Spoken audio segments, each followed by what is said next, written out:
La escuela, la organización escolar, aquella escuela y aquel liceo y aquel colegio y aquel centro educativo en el que todos nosotros alguna vez estuvimos en sus aulas. Entonces, es mirar cómo se organiza entonces esta dimensión más íntima de la gran estructura educacional. Entonces, esta parte más íntima tiene que ver con los centros educativos propiamente tal. Estamos en centros escolares. Estos son los 5 temas. Vamos a finalizar. Hoy día les voy a dejar un trabajo práctico que me gustaría que me lo respondieran en el tiempo de la clase. Es un ejercicio bien sencillo, pero donde también hay es, una, es un ensayo para esta evaluación que vamos a tener el día 20 de noviembre. Eh, lo primero entonces es que definir qué es lo que es una escuela. Y entonces esto ya lo han visto varias veces, viene del latín, viene originalmente, si vemos colegio, o sea, originalmente venía la palabra escola en latín o école en francés y escuela en español venía del griego y después se traspasó al imperio romano y entonces quedó como escuela y en todos los libros, en general, que ustedes van a ver, donde se alude a o se utiliza el concepto de escuela, es para hablar también como sinónimo de educación. Entonces, muchas veces se dice, ¿qué es lo que quieren las escuelas? No necesariamente estamos pensando, estamos utilizando el concepto como escuela de educación primaria o básica, sino que estamos hablando también de la educación secundaria, de la educación técnico-profesional dentro de la escuela. Y en algunas ocasiones también se habla de escuela como todas las instituciones, independientemente del nivel.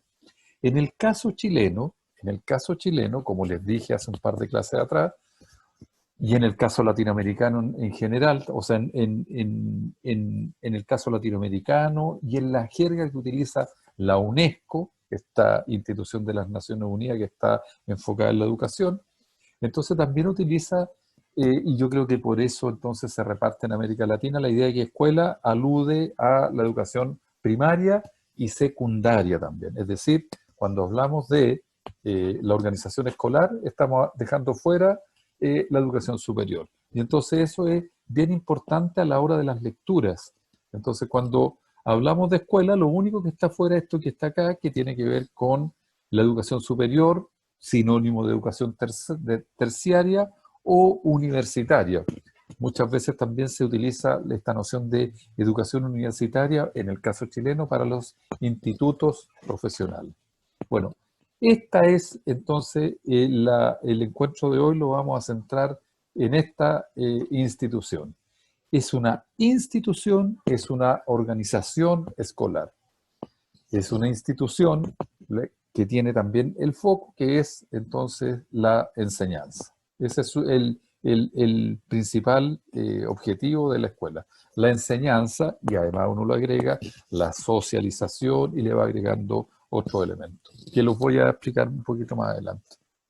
Ahora, es bueno que consideremos en el caso chileno cuáles son los requisitos para esta organización, que da cuenta de la estructura también, de cómo se va armando la escuela y liceo en el caso chileno. Es muy importante que consideren, sobre todo para aquellos que hagan investigación posteriormente educacional o quieran realizar su proyecto de titulación posteriormente en educación también, considerar que esta ley que sale, que es publicada en septiembre del año 2009, lo que hace esta LEGE o LGE, más conocida como LEGE en realidad, lo que hace es reemplazar una antigua, o sea, la ley orgánica constitucional de la enseñanza que se fundó, o sea, o que se creó en época de dictadura. Entonces, lo que hace el estudiantado desde que emerge como el principal actor social del país, el año 2006, y de ahí hasta, bueno, hasta el año pasado, sigue siendo el principal actor y se constituye como tal. Recuerden que, o ustedes ya están, todavía no seguramente lo conocen con menos detalle, pero costó eh, costó reconocer al estudiantado y a la juventud como un actor social organizado, ¿sí? En general lo que se decía de la juventud hasta comienzos bueno, hasta los primeros años de este nuevo milenio, es que la juventud era una juventud anómica y el estudiantado era un estudiantado que no le interesaba la organización escolar. Entonces, fue una sorpresa, fue una linda sorpresa en general lo que aconteció en el año 2006, porque producto de eso es que se cambia esa ley antigua y se reemplaza por la actual, la ley que rige entonces a las organizaciones educativas, escolares, tiene que ver, y a la ley general en realidad, también la educación superior, eh, ley general de educación que se publica el año 2009, en septiembre de 2009. Bueno, y ahí entonces en este artículo se define cuáles son las condiciones que tiene que tener una escuela en Chile. Lo primero es contar con un sostenedor. Entonces, uno de los primeros atributos de esta organización escolar es que alguien sostiene esta escuela. Puede ser entonces un sostenedor público o privado, pero tiene que tener, entonces, para contar con este reconocimiento oficial, para poder entonces certificar y entregar una licencia de educación primaria o básica y después entregar la licenciatura de educación secundaria y ser reconocida como tal por el Ministerio de Educación. Entonces, la primera condición es contar con este sostenedor. Lo segundo que se pide también, y que lo veremos después, yo les voy a dar ejemplos de estos proyectos educativos, es tener efectivamente un documento que lo construye la propia escuela, que es este proyecto educativo donde se definen cuáles son los objetivos. Puede ser definido colectivamente, ese sería el ideal, pero este proyecto educativo, que es un instrumento que tiene que estar en cualquier establecimiento identificado y ustedes lo pueden solicitar, y muchas veces las escuelas los tienen publicados en sus páginas web, y también en los sitios que tiene el Ministerio de Educación. Entonces ustedes pueden entrar a estos establecimientos y ver este proyecto educativo que tiene estas características que les digo al lado, que aparecen ahí, que son estos principios de no discriminación, etcétera, que también después se fueron modificando por una selección o una inclusión de estudiantes más bien aleatoria, etcétera. Lo segundo que tiene que tener este proyecto, o sea, también tiene que tener este proyecto educativo son las afirmaciones o los derechos que están constituidos o que están escritos en la Constitución Política de la República del país. Entonces no puede uno tener un proyecto educativo que atente contra los criterios o que se desajuste respecto de lo que dice la Constitución Política. Y entonces por eso que es tan importante también el momento que se está viviendo desde el año pasado a la fecha y que sigue también el próximo año con estos procesos constituyentes y porque define también lo que va a ser el sistema o el proyecto de la ley general del país.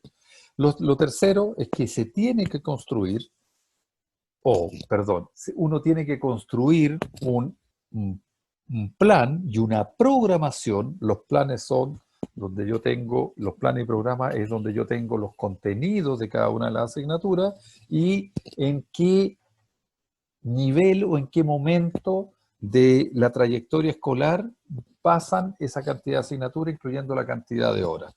Entonces ustedes pueden descargar, son públicos, están los planes y programas de estudio de todas las asignaturas de educación general básica y de educación media. Ahora, lo interesante de esto es que uno puede generar también sus propios planes de estudio.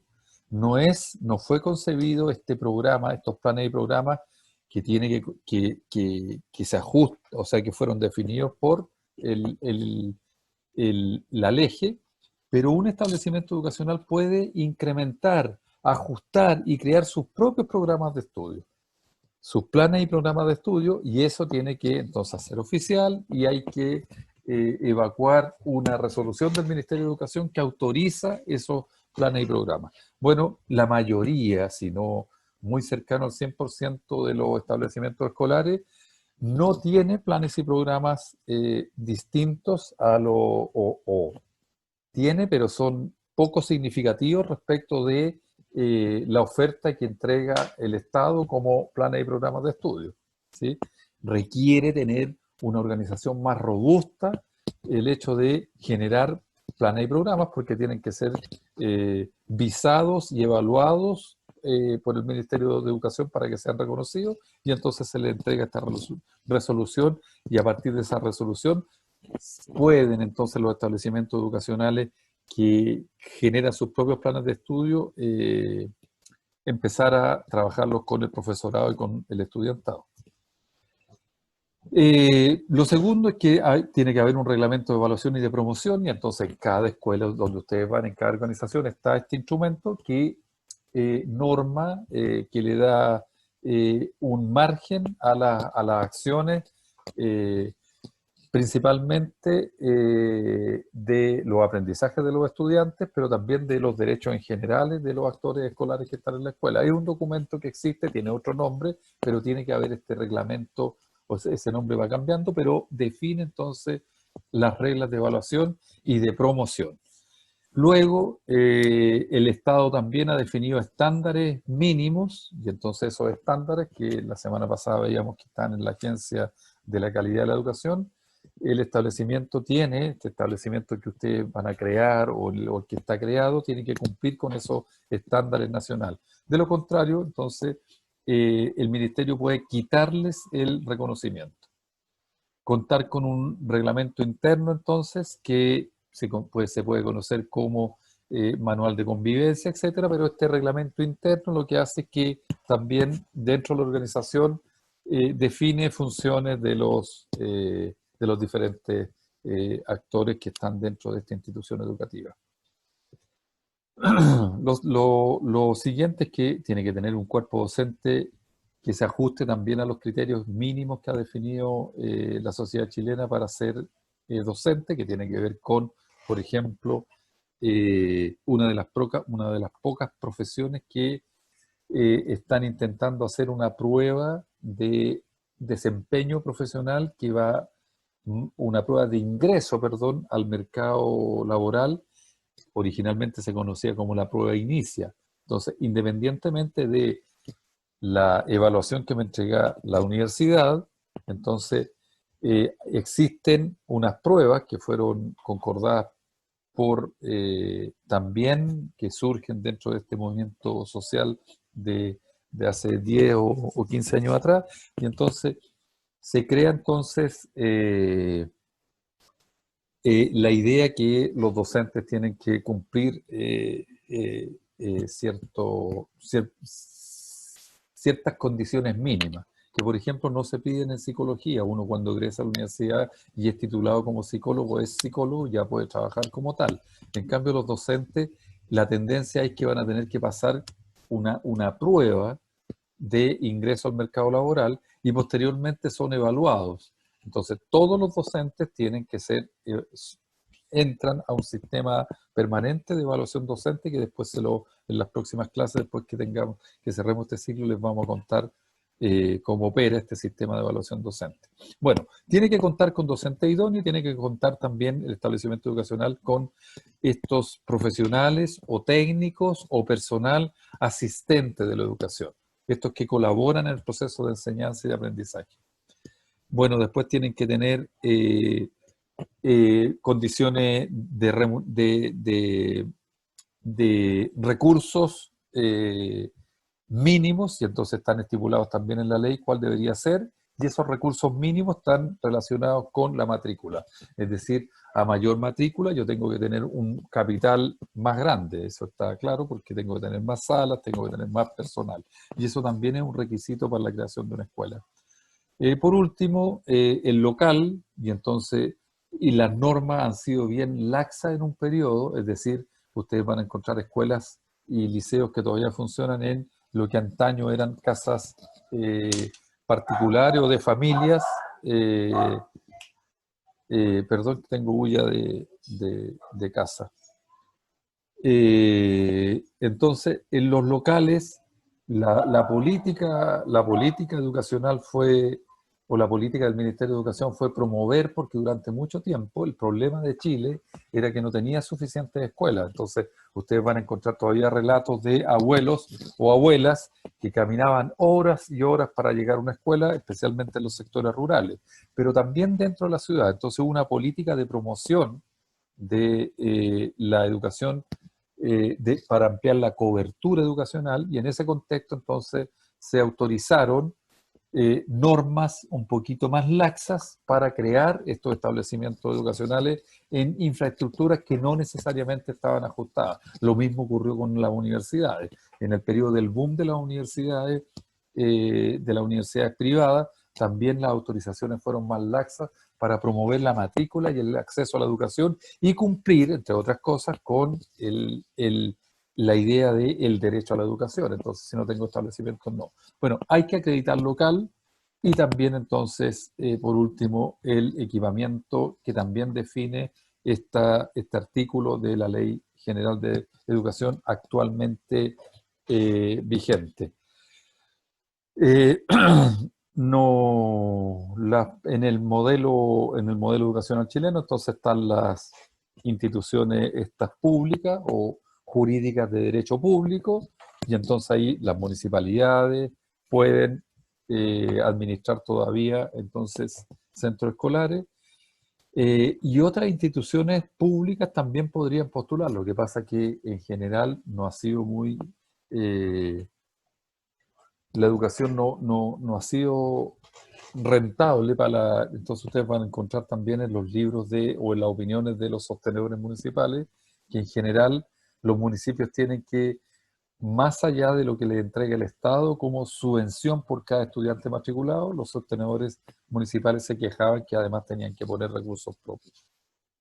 Y los otros son las personas jurídicas de derecho privado, y aquí es donde se encuentran los establecimientos eh, particulares subvencionados y también los particulares pagados. Es decir, si yo no recibo remuneración o apoyo del Ministerio de Educación, soy una institución privada propiamente tal. Ahora, la condición es que la función, el rol sea la educación. Entonces estas corporaciones, a diferencia de lo que ocurría con las universidades, fueron al mismo tiempo, desde el origen, sin fines de lucro, en principio. Entonces todas las reinversiones se hacían sobre el propio establecimiento escolar. Entonces ahí, en la educación escolar, es decir, media y básica, ustedes van a encontrar que en distintos sectores del país, en distintas comunas, hay casas que iniciaron, o sea, escuelas que iniciaron en una casa y fueron de a poco reinvirtiendo esos recursos y comprando las casas, y entonces después, con apoyo también del Estado, para ampliar. Entonces el Estado también lo que hizo fue poner recursos para estas instituciones públicas y privadas. En un tiempo, recuerden, estuvo más puesto en los sostenedores privados. Entonces muchos profesores también y profesoras se organizaron y crearon sus propios centros escolares. Eso es entonces lo que se requiere para una escuela. La estructura interna de la escuela, que es lo que más me quiero concentrar ahora, y es lo que me gustaría que ustedes conozcan, que ya lo conocen indudablemente porque todos lo vivimos.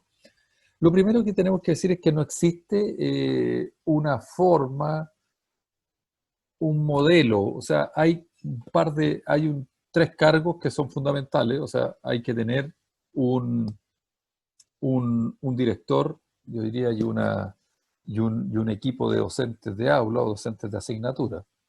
Pero no hay una estructura que promueva el Ministerio de Educación, que diga cómo se tiene que, cómo debería ser la estructura de un establecimiento educacional. Porque eso también depende, con el criterio que les leí anteriormente, con el capital que tenga la escuela, los recursos para tener una oferta más diferenciada.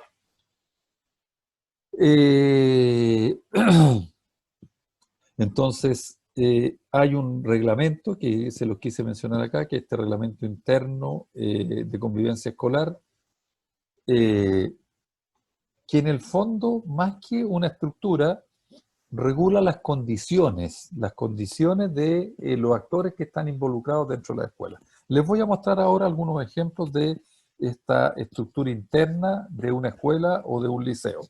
Bueno, primero, ¿cuáles son los componentes? Y entonces ustedes van a ver que están desde talleristas, y entonces van a decir quiénes son estos talleristas, son personas externas o también pueden ser contratados por el establecimiento educacional para ver, por ejemplo, desarrollar habilidades sociales, habilidades emocionales, etcétera, o a veces también cognitivas vinculadas a los planes de estudio. Entonces a veces uno contrata o se adjudica proyectos para contratar estos asistentes de la educación que son llamados en algunas instituciones los talleristas. Otros son los asistentes de la educación clásico, ¿cuáles son los asistentes de educación? Si hay un equipo de enfermería, entonces podría ser aquí también un equipo, el equipo de alimentación saludable, etc.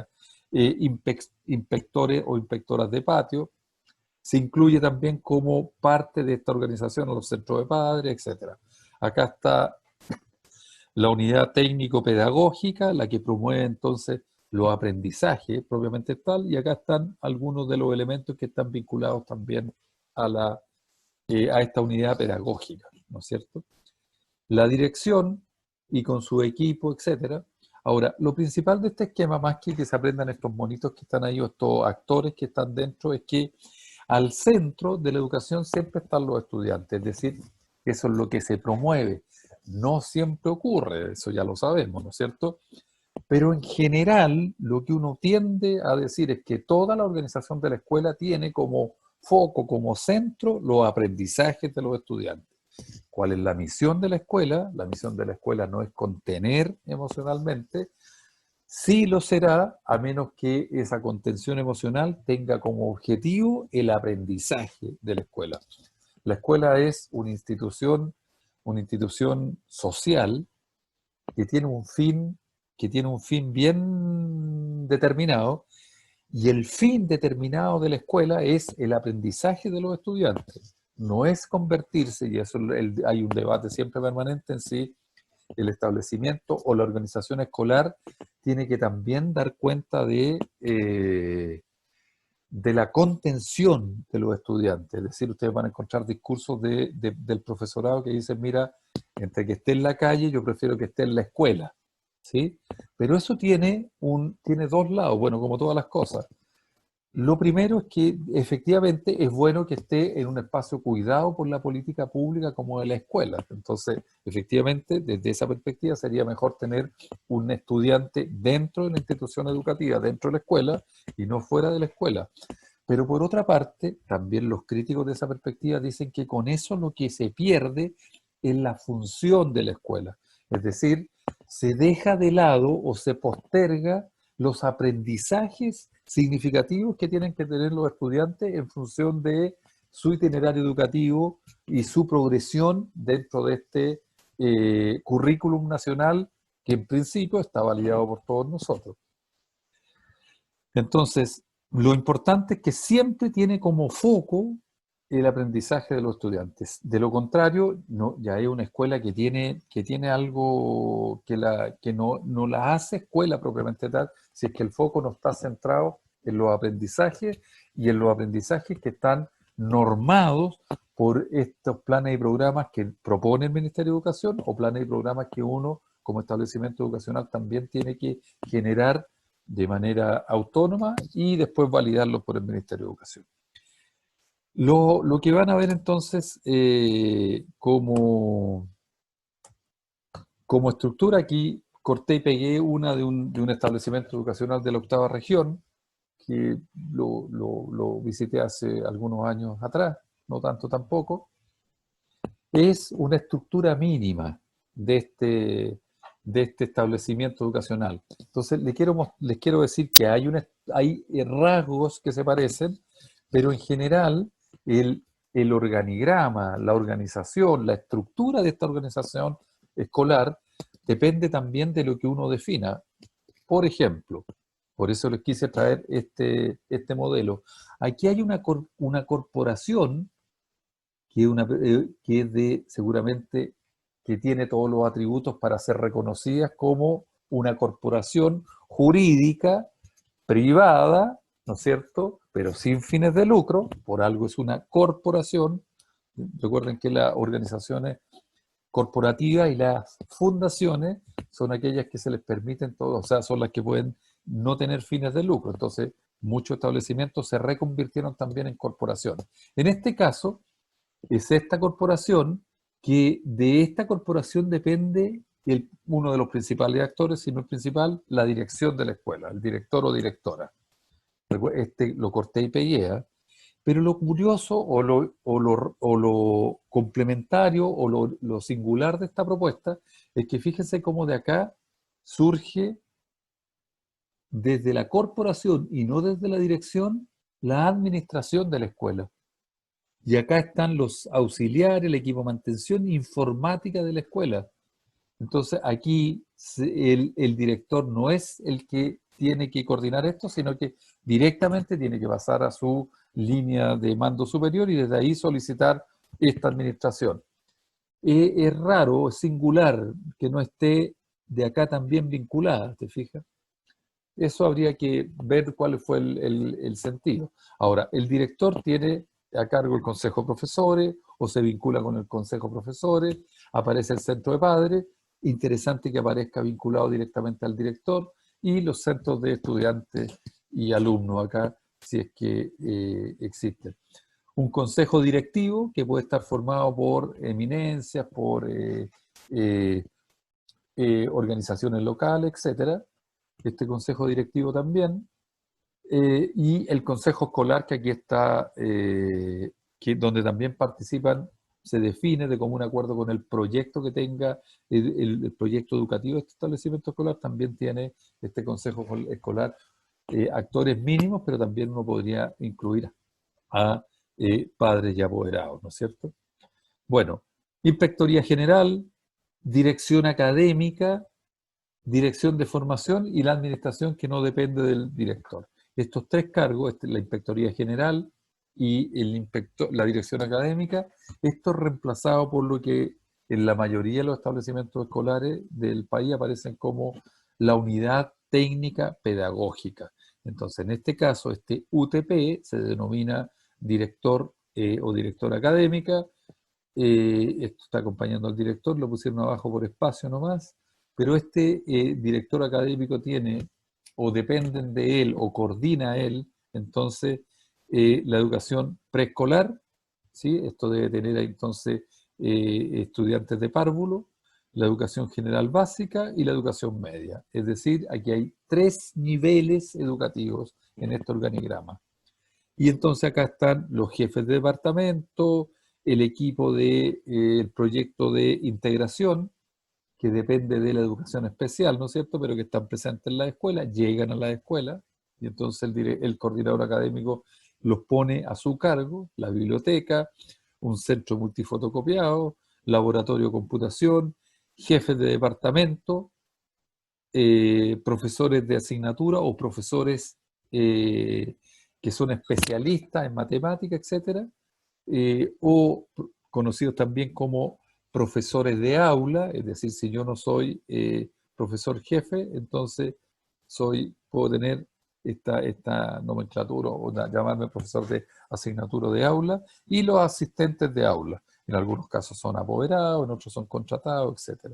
La Inspectoría General, entonces, en esto tiene un encargado de cultura y de deporte, el departamento de convivencia, tiene unos inspectores de patio que seguramente en los recreos le colaboran a mantener el clima de este espacio, profesores extraescolares, aquí hay de deporte, etcétera, que complementan el servicio educativo, y la enfermería, que en este caso también tiene y está dependiendo del inspector general. Estas estructuras son bien variadas. Acá tenemos otra estructura que también la corté y pegué de otro centro escolar, y entonces acá está el sostenedor, que en el caso anterior tenía un nombre. Acá está la dirección académica, unidad técnico-pedagógica y coordinación de convivencia. Lo único que aparece directamente del sostenedor son finanzas, administración y finanzas, y el personal que trabaja dentro de esta área de administración y finanzas, que lo más probable es que tiene que ver con o sea, directamente con la gestión de los recursos, que no depende de la dirección. Equipo multidisciplinario se organizó este establecimiento escolar, coordinación académica, hay una coordinación académica, entonces debe haber seguramente en esta coordinación académica un representante del consejo de profesores, que no aparecía como consejo de profesores en la otra estructura, profesores de asignatura, profesores jefes, asistentes de la educación. Empiezan a aparecer nombres que se repiten, ¿no es cierto?, como los asistentes de educación. En este caso tienen una área, en este equipo multidisciplinario, tienen un equipo de educación diferencial, un área de psicología educacional y un área de fonoaudiología. Ahora, todos esos le tributan a los estudiantes, ¿no es cierto? En este caso, fíjense, en esta estructura desaparecen los estudiantes, no están los actores. En cambio, en otra, dado el proyecto educativo, todo se supone que le tributa a los estudiantes y a los estudiantes de educación prebásica. Quizás por eso que esta estructura debe estar vinculada sobre todo el área de fonoaudiología, no necesariamente. Entonces, pero acá está el área prebásica, la educación básica y la educación media, ¿sí? Entonces están los tres niveles, estos tres niveles presentes dentro de esta organización escolar.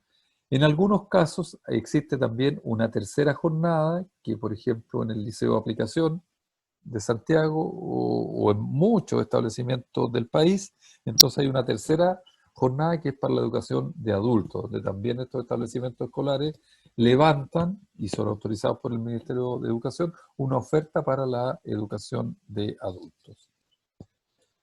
Otra organización, entonces acá está sigue estando el director o la directora, por lo menos acá ya tenemos un tema de género que está presente dentro de esta organización.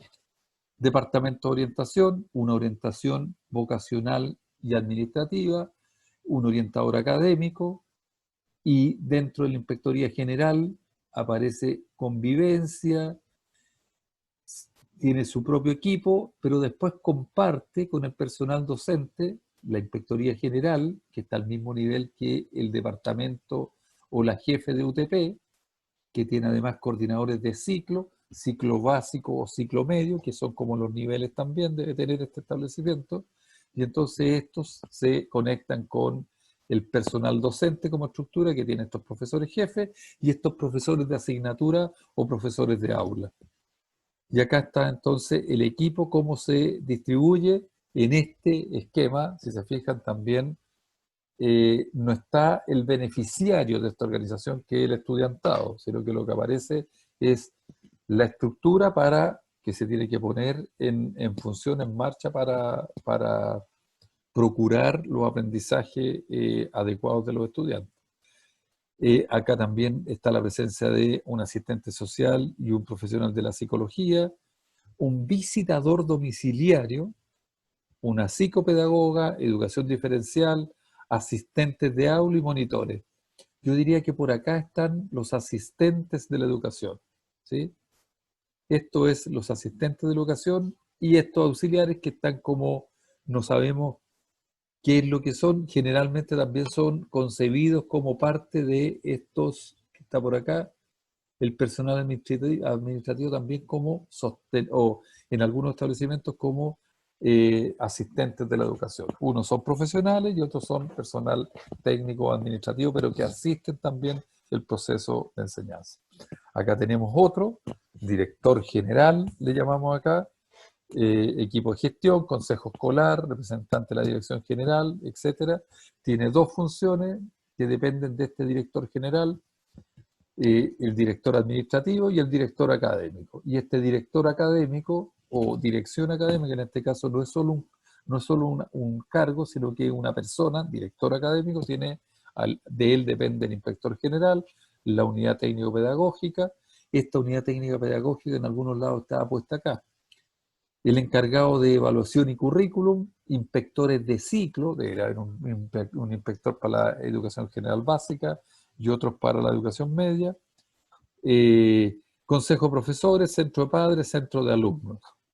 Del director académico entonces está todo el profesorado, perdón, y educadores de párvulo tenemos por acá, y asistentes de párvulo que lo puso bajo la dependencia. Esto deben ser las profesionales, principalmente las que vienen de los establecimientos de la educación media, técnico profesional, que saca le llaman subtécnico en atención de párvulo.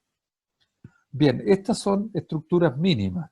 Otra estructura que tenemos acá es o traté mirando lo anterior, cuáles serían los componentes mínimos, y entonces lo que digo o lo que corté y pegué de una imagen que tenía es que acá está la dirección, un área administrativa y el área técnico-pedagógica.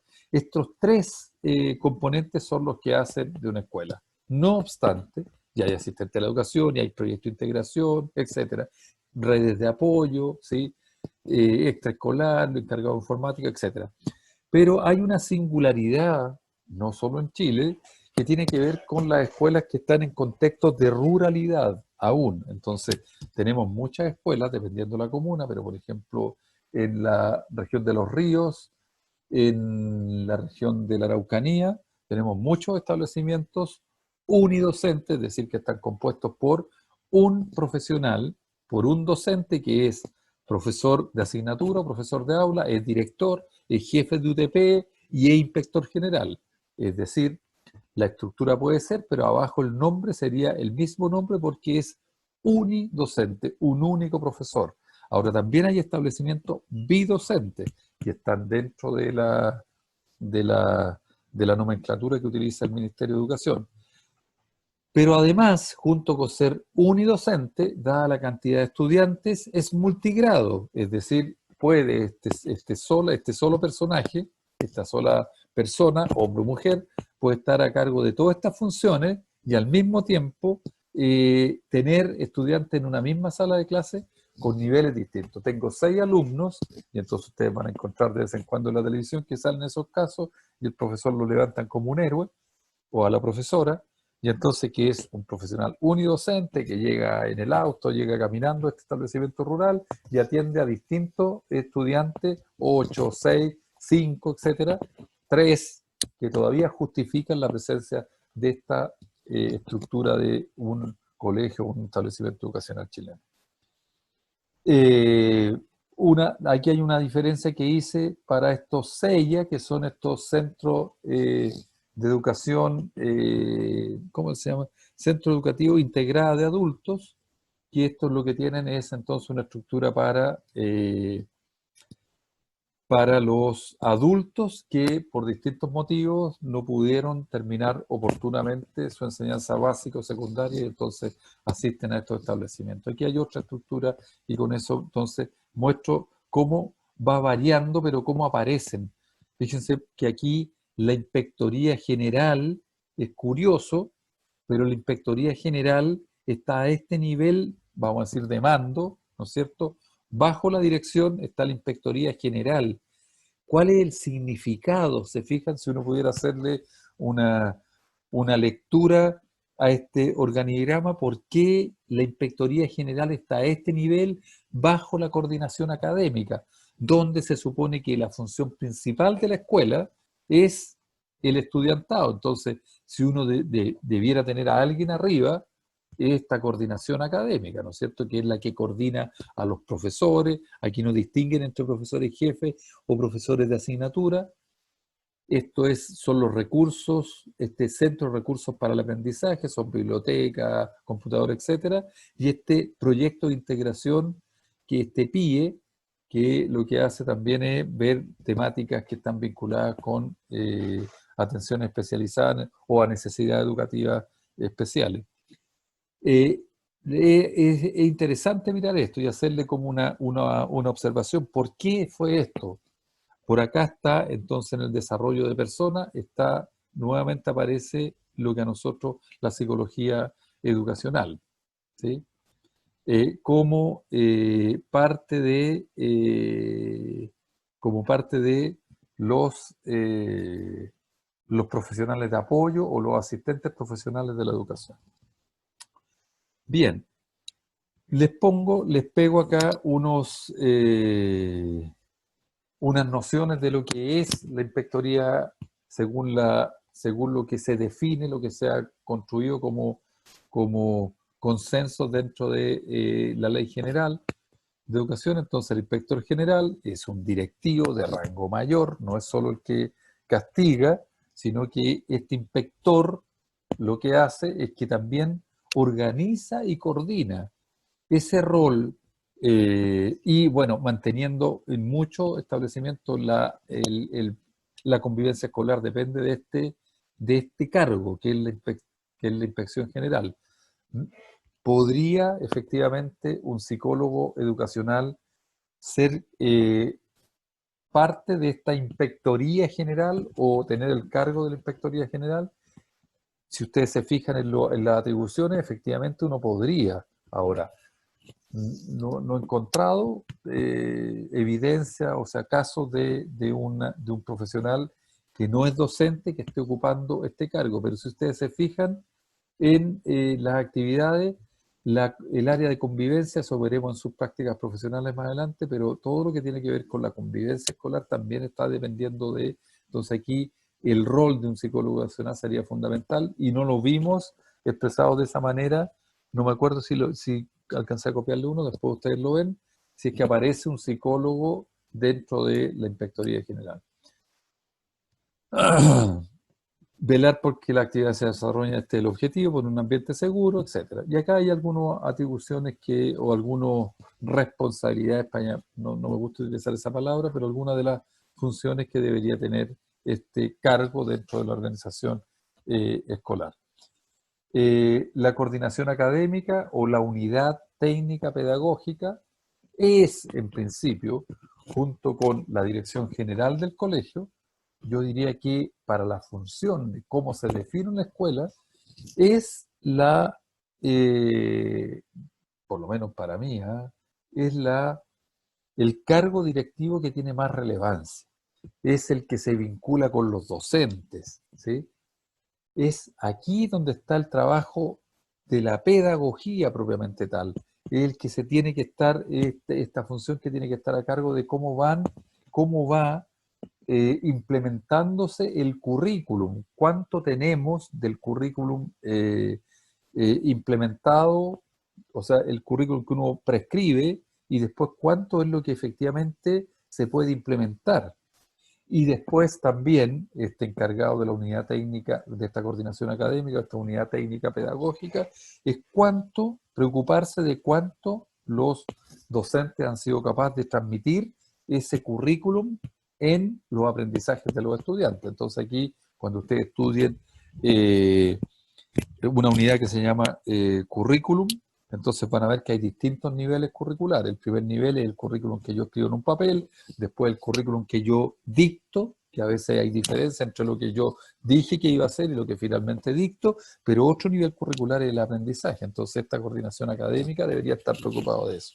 ¿Existe esta unidad académica en los centros de educación superior? Es una pregunta que uno también podría hacerse dependiendo de cuáles son las necesidades.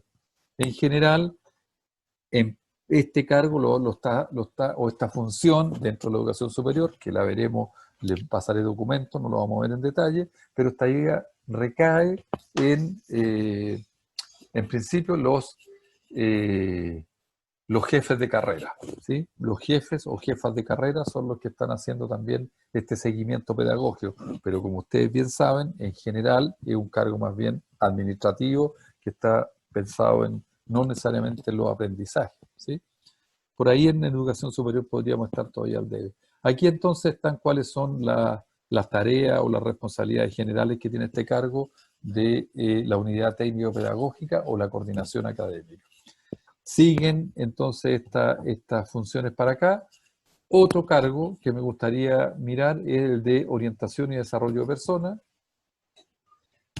Hasta hace algunos años atrás la tendencia era de tener muchos establecimientos educacionales que contaban con el cargo de orientación. Si les interesa, la universidad, en nuestra universidad no tenemos un magíster en orientación, pero la UPLA, la Universidad de Playa Ancha en Valparaíso, tiene un buen programa de un magíster en orientación educacional donde van también psicólogos, no necesariamente educacionales, pero psicólogos que por distintos motivos llegaron a la escuela y entonces quieren entonces perfeccionarse. Ahí está levantado en la quinta región una tradición en la universidad de Playa Ancha en orientación vocacional y orientación académica también, y en la Universidad Católica acá en Santiago también todavía existe este magíster en orientación. Fue un cargo que se promovió y luego entró, que se promovió yo diría hasta el 2010 y después entró en congelamiento y luego ahora está nuevamente retomando fuerza, ¿sí? Pero entonces uno podría apostar o podría entrar a estos programas que lo que buscan es atender esta orientación integral, educativa, pero también vocacional del estudiantado. Quiero que también conozcamos varias de estas, ustedes ya las mencioné antes, pero cuáles son las redes de apoyo que se vinculan directamente con la estructura o con la organización escolar.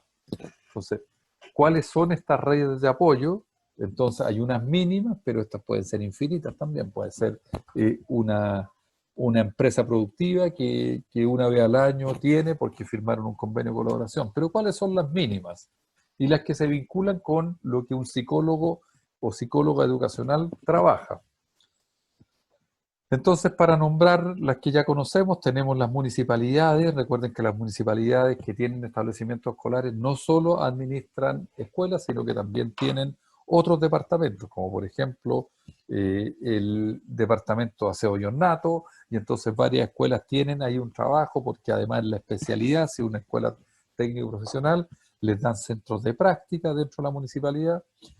Para la enseñanza media, las municipalidades también tienen lo que se conocen como una OMIL o una oficina de promoción de actividades laborales, entonces estudiantes que salen o que promueven la búsqueda de trabajo, entonces salen del colegio y tienen, o desde tercero medio para los establecimientos técnicos profesionales, entonces establecen apoyos, ¿sí? Para promover la educación, o sea, la colocación de estos estudiantes de educación técnica. Está la JUNAEB, aquí muchos psicólogos y psicólogas educacionales trabajan vinculados a la JUNAEB e ingresan a la escuela. El Servicio Nacional de Menores también se vincula con la escuela.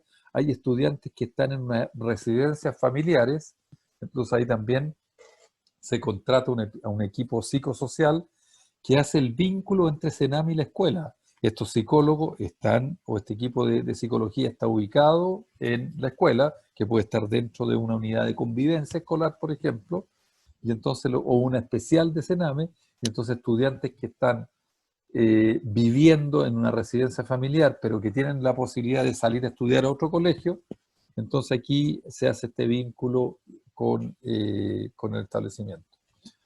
Los CEFAM, que son estos lugares estos centros de salud familiar, que están también situados en todas las comunas del país, otras organizaciones sociales en general, juntas de vecinos, etcétera, que tienen vínculos, organizaciones no gubernamentales que van o que se adjudican fondos, proyectos nacionales o internacionales, que están trabajando con los establecimientos escolares, o que son a veces contratados por los establecimientos educacionales.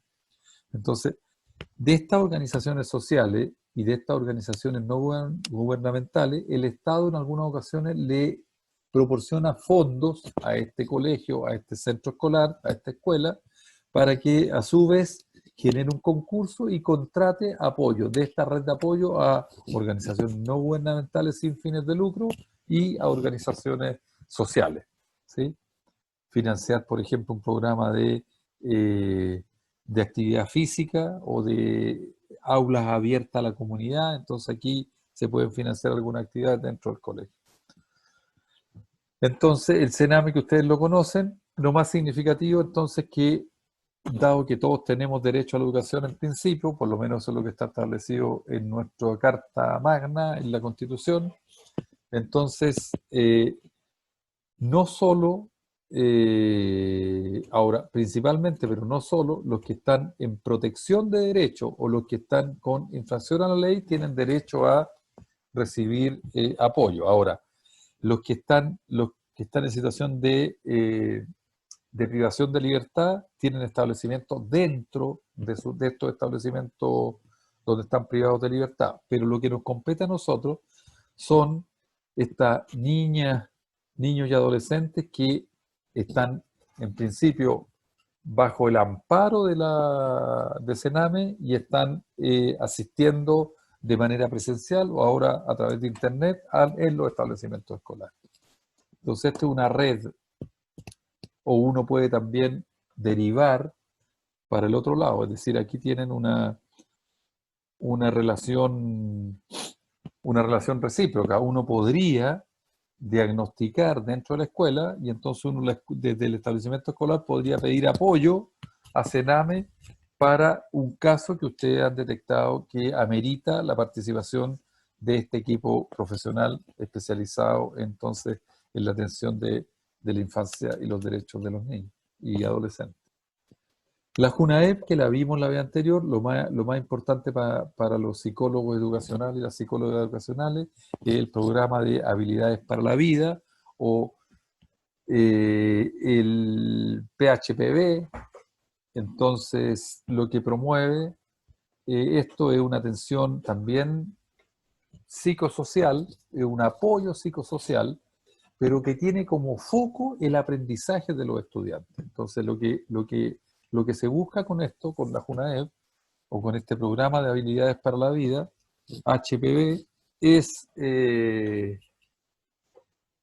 se generen las condiciones de educabilidad. Es decir, si yo no tengo condiciones mínimas, entonces difícilmente voy a cumplir y puedo incluso ser expulsado, ser estigmatizado por todos los actores escolares, o bien sentirme que no sirvo para esto y me voy de la escuela. Entonces lo que hace este programa es contribuir con estos apoyos psicosociales para que se generen las condiciones del proceso pedagógico. Son asistentes en general, pero ahí hay un programa antiguo que tiene vigencia y que ha sido bien valorado por los establecimientos escolares. Está la JUNAEP y de la JUNAEP entonces tenemos también el otro tipo de cosas, las becas que están por acá, y esto es la tarjeta nacional estudiantil. Se pueden pedir raciones de alimento también. Recuerden que una de las cosas más importantes que hace la JUNAEP también es esta colaboración a la población que amerita participar en estos programas de alimentación. El CEFAM, entonces, son estos centros que que están vinculados a los municipios, pero están vinculados también a la distribución que tiene el Ministerio de Educación. Entonces tiene sedes, tiene una distribución de servicios de salud Oriente, servicios de salud Poniente, y entonces ahí hay financiamiento que se instala en los municipios, pero que vienen del Ministerio de Educación. ¿Tienen vínculos con los municipios? Sí, sí, por supuesto. Y entonces lo que uno hace cada cierto tiempo como establecimiento escolar es pedir el apoyo, ¿sí? O bien el CEFAM a ofrecer el apoyo también, como la JUNAEP es una relación bidireccional, pero está como un centro de recursos, sí. Entonces, cuando uno está en el establecimiento educacional y quiere asegurar el proceso de aprendizaje de la y los estudiantes, a veces pide apoyo a estos centros de salud familiar. Y muchos psicólogos y psicólogos trabajan haciendo la vinculación entre la escuela y este centro o esta red de apoyo, de esta estructura organizacional de apoyo. Todos los municipios y todas las corporaciones, municipios y corporaciones, direcciones y todas las direcciones que están en el interior de los municipios también son una colaboración permanente o debieran tener una colaboración permanente con los establecimientos escolares, sean públicos o privados. Un establecimiento particular subvencionado, es decir, que tiene un sostenedor privado pero que recibe aportes del Estado, también puede, y de hecho siempre establece vínculos con, o casi siempre con, municipios, porque es una red local, es una red territorial. Entonces, ya sea para cerrar la calle y hacer la fiesta de conmemoración de los 10 años de aniversario, o para pedir apoyo en salud, pie plano, programa de informática, etc. Ahí también hay parte de la organización de apoyo de los establecimientos escolares. Las organizaciones sociales, entonces acá están las juntas de vecinos, van a encontrar que también hay vínculos, o se piden, o se entregan cosas. Entonces aquí también colaboran con en algunos casos la colaboración es más estrecha, en otros casos es más distante, pero las organizaciones sociales que todavía están vigentes en el territorio, sobre todo las organizaciones sociales que se llaman de base o comunitarias, tienen siempre una permanente conexión con el establecimiento educacional de su sector. Eso tiene que ver también con el contexto en el que está ubicado el establecimiento educacional. Si es un contexto rural, la escuela es tratada como una sede social de la comunidad, en muchos casos del país. En otros establecimientos, en otros contextos sociales, la escuela es una prestadora solo de servicios educativos, y entonces es una escuela más cerrada, más volcada a sí mismo y al proceso de aprendizaje, pero sectores también más pobres de nuestra región metropolitana o de las ciudades, de los sectores urbanos pobres de nuestro país. Entonces ustedes van a encontrar que ahí las organizaciones sociales existen organizaciones sociales y tienen vínculos de colaboración mutua con los establecimientos educacionales. Hay una lista de organizaciones, hay una red, ustedes las pueden bajar, y los establecimientos escolares lo que hacen es que buscan esta red. Esta es la Corporación de Defensa de la Flora y la Fauna, entonces no se ve mucho, pero después lo ven con más detalle. Y entonces estas instituciones son muy variadas y prestan colaboraciones mutuas, ¿sí? O sea, son parte también de esta red de apoyo. Entonces, mirando esta presentación de ahora, lo que quiero hacer, y además para que nos sirva para la primera evaluación que vamos a tener el 22 de noviembre, es presentarles este taller que me gustaría que lo desarrollaran ahora. Pero primero quiero saber si tienen consulta o si fue más clara la exposición de ahora. Les doy la palabra un minuto si es que tienen algunas consultas o que aclare algo de lo que acabamos de mirar.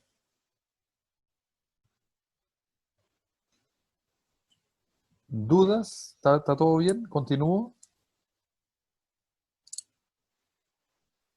Sí, profe, está todo claro. Vale, mira, entonces, lo que les voy a pedir ahora, y esto lo voy a dejar como en general, no acostumbro poner estos puntos base. La prueba va a estar, o sea, la actividad evaluativa, porque no la vamos a llamar prueba, vamos a tratar de aplicar cosas, aplicar conceptos también. Entonces quiero que esto sea nuestro punto base. Entonces les voy a dar de aquí aquí son las 3, que puedan trabajarlo yo diría hasta las 4, 4:30, pero que me puedan responder unas preguntas y que me lo escriban, ya sea a mano, y me lo mandan por correo electrónico, o lo hacen en Word, y me da lo mismo cuál es el mecanismo, pero me gustaría que me respondieran como punto base para la prueba. Yo igual les voy a dar feedback este fin de semana a los trabajos que ustedes me envíen, y entonces quiero que me respondan o que construyan estas 5 cosas. Entonces, me equivoqué ahí en una, ya estoy escribiendo mal. Definir un contexto de la escuela, es decir, que ustedes puedan imaginarse dónde está ubicada esa escuela. Puede ser una escuela donde ustedes participaron, o liceo, estoy hablando aquí como escuela de nivel básico medio. Imaginémonos un contexto de la escuela, una ubicación espacial, y como contexto digo que entonces, describan en 2 párrafos, no más de 2 párrafos, cuál es el contexto para que sepamos, como lectores, dónde se ubica esta escuela, a qué escuela representa, ¿sí? Entonces, aquellos atributos del contexto de la escuela que sean más representativos. Por ejemplo, una escuela rural, unidocente, como les mencioné anteriormente, multigrado. o bien es una escuela que se ubica en un sector urbano, etc. Ustedes definen en no más de 2 párrafos cuál es el contexto en el que está ubicada espacialmente y socialmente esta escuela. Después les pido que definan, que eso va a ser una línea, cuál es el nivel educacional en el que está ubicado o cuáles son los niveles educacionales que atiende ese establecimiento escolar. Es decir, está atendiendo educación prebásica hasta la media o tiene solo una escuela de educación general básica o una escuela de la enseñanza media o de la enseñanza media técnico-profesional. Después que en unos 2 párrafos más me puedan escribir cuál es las características, los rasgos que tiene el estudiantado de ese establecimiento escolar que ustedes se están imaginando o que ustedes conocen. ¿Cuáles son los principales atributos del estudiantado? ¿Sí? Es un establecimiento exclusivamente de mujeres, etcétera. Ustedes definen ahí libremente cuál es ese perfil y como cuarto, otras características relevantes de este establecimiento educacional. No es mucho texto, o sea, eso lo podemos hacer en una media página, pero lo más importante en los 5 es que ustedes me propongan libremente, en función de lo que ustedes creen que debería ser una estructura que atienda a los 4 puntos anteriores. Entonces yo les dejé ya arriba esta clase número 4, que está dentro del campus virtual de USACH, está donde dice tema 4, ahí van a encontrar este mismo PowerPoint. No va a estar el video porque recién lo estamos grabando, pero ahí está entonces para que ustedes lo utilicen y ya sea a mano y le sacan una foto y después lo pegan o lo hacen en el Word. No quiero que se distraigan mucho, lo más importante es el contenido más que la forma en este caso. Entonces que ustedes me puedan proponer una estructura organizacional de una escuela que responda entonces a los 4 puntos anteriores. ¿Qué les parece? Entonces voy a dejar de compartir esto. Perdón. Voy a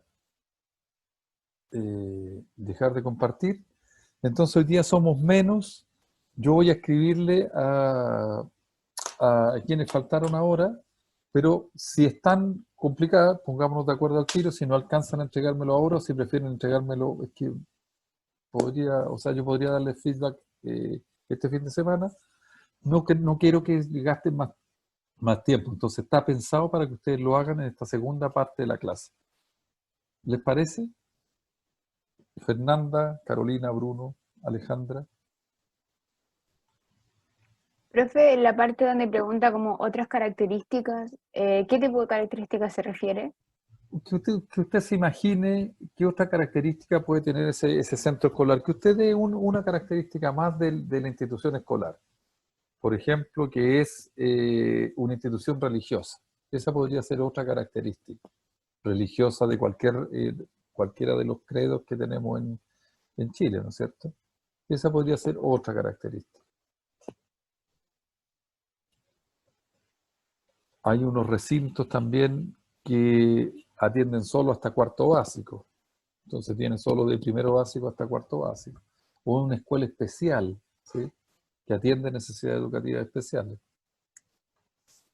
Eso, si me llegan como ustedes están, puede ser, si quieren también, que Alejandra pueda trabajar con Carolina, Fernanda con Bruno, usted organícese o me envían los trabajos, lo que les sea más fácil. No quiero que se pasen de la hora que nos queda ahora para hacer este trabajo. Esto se constituye en el punto base entonces que voy a considerar para el día 20 de noviembre. ¿Ya? Apenas me lleguen los trabajos, yo les digo feedback recibido, gracias. Y si tienen consultas también me lo hacen saber. ¿Vale? Entonces ahora descansan 10 minutos y se ponen a trabajar y me envían entonces el trabajo hasta las, yo diría 4:30, 5, no se pasen más, tiene que ser bien concreto, ¿ya?